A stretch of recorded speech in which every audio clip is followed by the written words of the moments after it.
Oknum aparat minta jatah dana kampung 50 juta rupiah. Kembali berdemo, pengunjuk rasa tuntut 3 hal. Harga tomat di Merauke capai 70.000 per kilogram.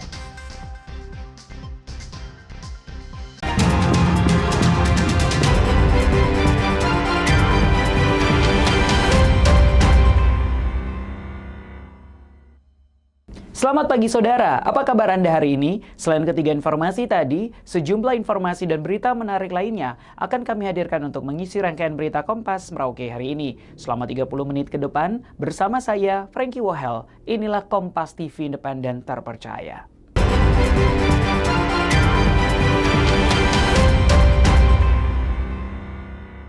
Saudara, kita awali berita pertama. Cuaca tak menentu jadi penyebab harga tomat di Pasar Wamanggu kembali naik. Saat ini harga tomat mencapai Rp70.000 per kilogram. Setelah sempat turun dalam beberapa minggu sebelumnya, harga tomat di Pasar Wamanggu kembali naik. Hal ini disebabkan karena curah hujan di wilayah Merauke yang tidak menentu, sehingga pedagang kurang mendapatkan pasokan dari petani. Seorang pedagang di Pasar Wamanggu, Halimatus Sadie, mengatakan harga tomat kini kembali dijual antara Rp60-Rp70.000 per kilogramnya, yang sebelumnya hanya kisaran harga Rp40-Rp50.000 per kilogram. Ada yang 60, ada yang 70, kemarin 40-50, sekarang naik lagi. Ini kan barang lagi susah, kitanya mahal. Kenaikan harga ini dikeluhkan pembeli. Erna, seorang pembeli, mengaku sebagai ibu rumah tangga, ia cukup merasa resah dengan naiknya harga tomat di pasar saat ini. Sangat merasakan karena tomat ini merupakan kebutuhan hari-hari. Jadi sekarang harga tomat melambung, ya kami para ibu rumah tangga ya lumayan merasa resah ya. Meski harga naik, aktivitas jual beli di Pasar Wamanggu terpantau normal.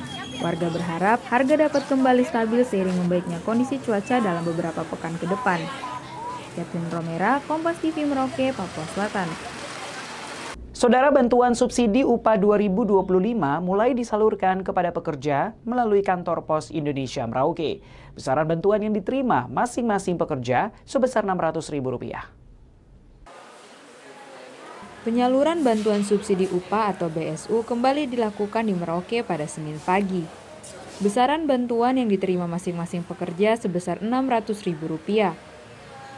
Rahab, seorang penerima BSU, mengatakan ia sangat bersyukur adanya program ini yang diadakan oleh pemerintah, dan proses yang mudah serta cepat juga membuatnya tidak merasa kesulitan dalam melakukan pencairan BSU kali ini. Hari ini saya bersyukur karena dapat bantuan BSU ya dari BPJS Ketenagakerjaan.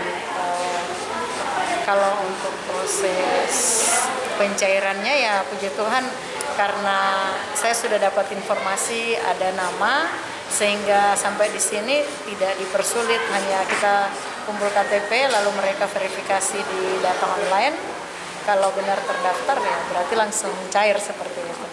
Ia juga berharap program BSU ini dapat terus berlanjut dan memiliki sasaran penerima yang tepat agar setiap orang yang membutuhkan dapat menerima haknya. Sementara, program ini menjadi salah satu bentuk perlindungan sosial pemerintah khususnya bagi para pekerja yang terdampak secara ekonomi di tengah kondisi ketidakpastian. Kathleen Romera, Kompas TV Merauke, Papua Selatan. Saudara, aksi demo lanjutan dari kelompok Solidaritas Pencari Kerja Papua Selatan soal formasi CPNS 2024 kembali digelar hari ini. Pengunjuk rasa menuntut 3 hal, antaranya optimalisasi kuota 206 kepada pencari kerja orang asli Papua. Puluhan orang yang tergabung dalam Solidaritas Pencari Kerja Papua Selatan kembali turun ke jalan. Aksi lanjutan ini digelar di depan kantor Gubernur Papua Selatan Senin pagi. Mereka menuntut 3 poin utama kepada Gubernur Papua Selatan Apollo Savanpo, diantaranya optimalisasi kuota 206 kepada pencari kerja orang asli Papua, belanja NIP bagi pencari kerja orang asli Papua, dan segera menambah kuota bagi pencari kerja orang asli Papua. Hari ini kami datang dengan 3 tuntutan. Tuntutan 1 yaitu optimalisasi kuota 206. Yang berikut poin 2 berjenit pencagar uap. Yang ketiga segera menambahkan kuota. Pencagar di mana statement Aparat kepolisian terlihat bersiaga di sekitar lokasi aksi. Pihak kepolisian mengingatkan peserta demo untuk tetap menjaga ketertiban dan tidak melakukan tindakan anarkis. Untuk pelaksanaan kegiatan aksi pada hari ini, kami minta kerjasamanya dan himbau agar tetap tertib dan tetap menjaga keamanan. Sebelumnya, aksi yang dilakukan pada Jumat 18 Juli 2025 kemarin tidak memiliki izin sehingga aksi dibubarkan. Kathleen Romera, Kompas TV Merauke, Papua Selatan. Oknum aparat minta jatah dana kampung 50 juta rupiah. Selengkapnya usai jeda berikut ini.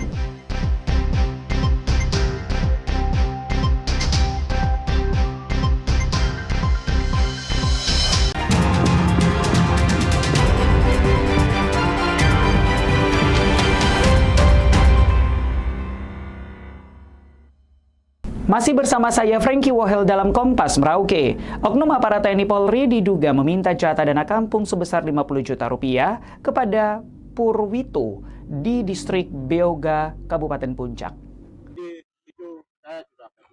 Sebuah video aparat keamanan TNI Polri diduga meminta jatah dana kampung viral di media sosial. Dalam video yang tersebar, tampak seorang polisi memberikan arahan kepada sejumlah kepala kampung yang akan mengambil dana kampung. Oknum polisi itu meminta jatah kepada para kepala kampung untuk memisahkan jatah milik aparat TNI Polri dan Satgas yang bertugas di distrik Beoga. Menanggapi video itu, Pangdam 17 Cendrawasih Mayor Jenderal TNI Rudi Purwito mengatakan bahwa pihaknya masih menyelidiki kebenaran video tersebut. Pangdam menyebut kebenaran video itu belum bisa dipastikan karena tunjangan dan gaji aparat yang bertugas di pedalaman Papua sangat mencukupi, sehingga tidak mungkin aparat meminta jatah dana kampung.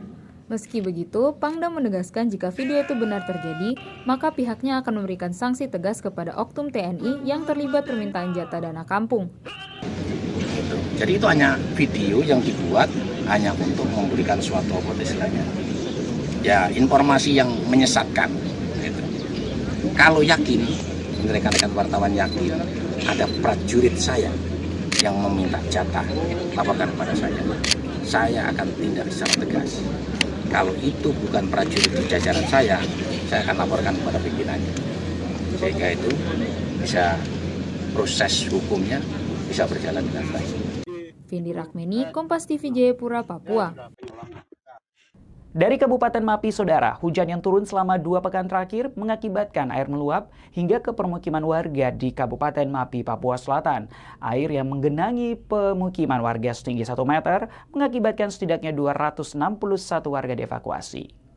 Hujan yang turun selama 2 minggu terakhir berdampak pada banjir yang merendam sejumlah distrik di Kabupaten Mapi. Dari keterangan Kapolres Mapi, AKBP Suparmin, daerah yang terdampak yakni Kota Kepi di distrik Oba, distrik Senggo, distrik Haju, dan distrik Pasue. Hujan mengakibatkan air merendam pemukiman warga setinggi 1 meter sehingga mengakibatkan 261 warga terpaksa harus diungsikan ke gedung olahraga dan aula Kodim. Banjir ini juga mengakibatkan aktivitas Bandar Udara Kepi terganggu akibat tergenang air dan karena landasan pacu yang pendek mengakibatkan pesawat jenis ATR tak dapat mendarat. Selain bandara juga banyak kampung-kampung yang di distrik-distrik yang terkena banjir. Di daerah Kepi sendiri yang terkena banjir itu sudah ya sekitar 1 meteran, 1 pinggang lah, 1 pinggang. Jadi agak lumayan karena hujan ini cukup lumayan deras ini. Jadi sudah sekitar 1 pinggang ini. Jadi untuk pertanggal 21 kemarin itu kami cek itu sudah sebanyak 261 kepala. Laki-laki. Itu yang saat ini kita evakuasi untuk diungsikan karena memang tempat-tempat mereka memang sudah tergenang.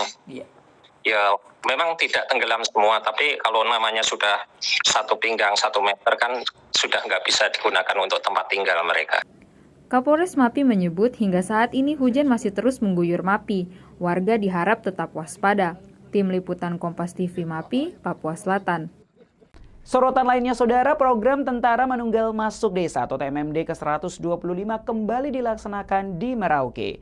TMMD ke-125 menyasar sejumlah pembangunan infrastruktur, antaranya pengaspalan jalan, rehabilitasi rumah hingga penyediaan air bersih untuk warga Kampung Kamnosari.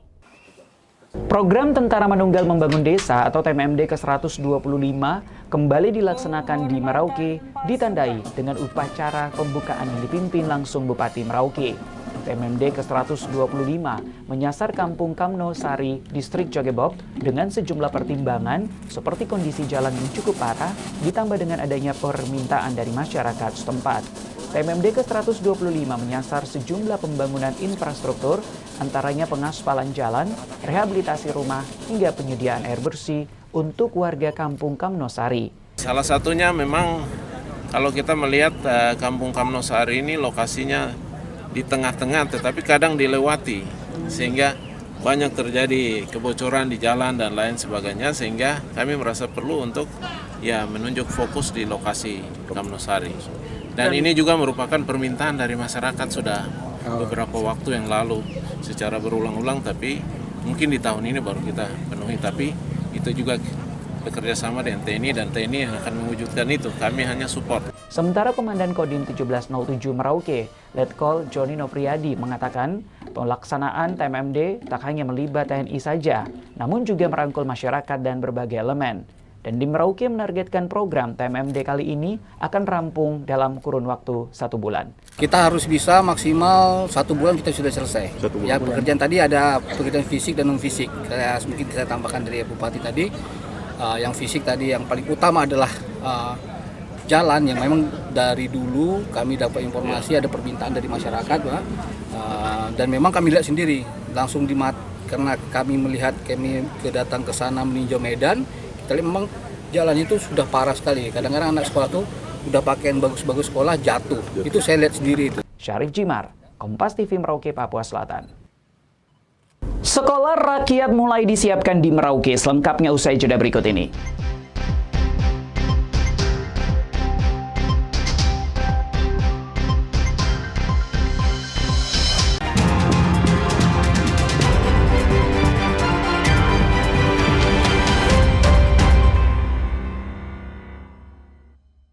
Masih bersama saya Frankie Wahel dalam Kompas Merauke. Saudara, peringatan Hari Anak Nasional di Merauke digelar dengan aneka kegiatan seperti parade, senam, lomba, dan pentas seni. Di momen ini pemerintah menyatakan dukungan untuk menjadikan Kabupaten Merauke ramah anak. Semarak Hari Anak Nasional 2025 terasa di Kabupaten Merauke Rabu pagi. Ratusan anak dari berbagai PAUD, TK, SD hingga SMP mengikuti parade dengan penuh keceriaan dan semangat. Kegiatan ini juga dirangkai dengan kegiatan lainnya, yaitu lomba mewarnai anak PAUD dan TK, pentas seni, dan senam anak Indonesia hebat. Dalam sambutan, Bupati Merauke Yosep Bladib Gepse mengatakan bahwa pemerintah daerah berkomitmen untuk terus berupaya menciptakan Kabupaten Merauke sebagai daerah ramah anak. Dengan berbagai program pemerintah daerah, diantaranya peningkatan kualitas pendidikan anak usia dini dan pendidikan dasar, penyediaan fasilitas publik yang ramah anak seperti taman bermain dan ruang terbuka hijau, pencegahan dan penanganan kekerasan terhadap anak, dan pemberdayaan anak melalui berbagai kegiatan positif. Pemerintah Kabupaten Merauke berkomitmen untuk terus berupaya menciptakan Kabupaten Merauke yang ramah anak. Berbagai program telah akan dan terus dilaksanakan, antara lain peningkatan kualitas pendidikan anak usia dini dan pendidikan dasar, penyediaan fasilitas publik yang ramah anak, seperti taman bermain dan ruang terbuka hijau, pencegahan dan penanganan kekerasan terhadap anak, juga pemberdayaan anak melalui berbagai kegiatan positif. Bupati Merauke juga mengajak seluruh pihak mulai dari orang tua, guru, dan masyarakat dalam mewujudkan lingkungan ramah anak di Kabupaten Merauke. Peringatan Hari Anak Nasional tahun ini tak hanya menjadi ajang perayaan, tetapi juga pengingat pentingnya peran semua pihak dalam menciptakan generasi penerus yang unggul. Kathleen Romera, Kompas TV Merauke, Papua Selatan. Sekolah rakyat mulai dipersiapkan untuk dilaksanakan di Merauke. Program nasional ini untuk mendorong akses pendidikan bagi seluruh anak Indonesia dari keluarga tidak mampu, termasuk di Kabupaten Merauke. Program Sekolah Rakyat merupakan salah satu gagasan dari Presiden Prabowo yang kemudian direalisasikan oleh pemerintah daerah, salah satunya di Kabupaten Merauke. Program nasional ini hadir untuk mendorong akses pendidikan gratis dan berkualitas, serta memutus rantai kemiskinan bagi seluruh anak Indonesia dari keluarga tidak mampu. Kepala Dinas Pendidikan Kabupaten Merauke, Romanus Kandekahol, menjelaskan bahwa program Sekolah Rakyat di Kabupaten Merauke sudah mulai di tahap survei lokasi oleh tim Kementerian Pekerjaan Umum dan Perumahan Rakyat atau PUPR. Dan saat ini dalam persiapan aktivitas awal Sekolah Rakyat. Beberapa waktu lalu sudah ada tim survei dari Kementerian PUPR yang diturunkan ke Kabupaten Merauke untuk melakukan survei lokasi untuk mendukung aktivitas awal Sekolah Rakyat di Kabupaten Merauke. Ia juga menambahkan program Sekolah Rakyat hadir dalam tingkatan SD, SMP, SMA, dan berpola asrama. Dengan adanya Sekolah Rakyat, diharapkan anak-anak yang sebelumnya putus sekolah atau belum pernah mengenyam pendidikan bisa kembali belajar dan meraih masa depan lebih baik. Kathleen Romera, Kompas TV Merauke, Papua Selatan. Dari dunia pendidikan, Saudara, SMK Negeri 2 Merauke jadi lokasi Sekolah Rakyat. Pemilihan SMK 2 memanfaatkan kembali bangunan terbengkalai di SMK Negeri 2 Merauke. Pemerintah Kabupaten Merauke bersama Kementerian Sosial, Kementerian Pekerjaan Umum dan Perumahan Rakyat, serta Dinas Pendidikan Kabupaten Merauke merekomendasikan SMK Negeri 2 Merauke sebagai lokasi pelaksanaan Sekolah Rakyat. Romanus Kandekahol, Kepala Dinas Pendidikan Merauke, menjelaskan alasan SMK Negeri 2 Merauke dipilih sebagai lokasi program Sekolah Rakyat karena adanya beberapa bangunan yang terbengkalai. Kondisi bangunan yang rusak juga akan diperbaiki terlebih dahulu sebelum digunakan. Yang kami rekomendasikan untuk bangunannya difungsikan sebagai sebagai dukungan terhadap operasional Sekolah Rakyat di Kabupaten Merauke. Ini SMK Negeri 2 karena ada sekian banyak bangunan yang kemudian tidak dimanfaatkan dan kemudian terbengkalai, rusak. Bangunan-bangunan ini kan kemudian ya sayang kalau tidak dimanfaatkan karena dibangun menggunakan anggaran negara. Sehingga kami merekomendasikan supaya bangunan-bangunan yang kemudian tidak dimanfaatkan ini yang saat ini kondisi dalam kondisi rusak, ini yang kemudian akan diperbaiki, direnovasi, kemudian akan digunakan untuk mendukung operasional Sekolah Rakyat di Kabupaten Merauke. Dengan memanfaatkan bangunan yang ada, program ini diharapkan bisa berjalan lebih efisien dan cepat, sekaligus menjawab kebutuhan pendidikan bagi masyarakat yang selama ini tertinggal. Kathleen Romera, Kompas TV Merauke, Papua Selatan. Dan Saudara, informasi tadi sekaligus menutup perjumpaan kita dalam Kompas Merauke edisi hari ini. Saya Frankie Wohel, mewakili tim kerabat kerja yang bertugas, menyampaikan terima kasih atas perhatian Anda. Saksikan terus Kompas TV independen terpercaya. Sampai jumpa.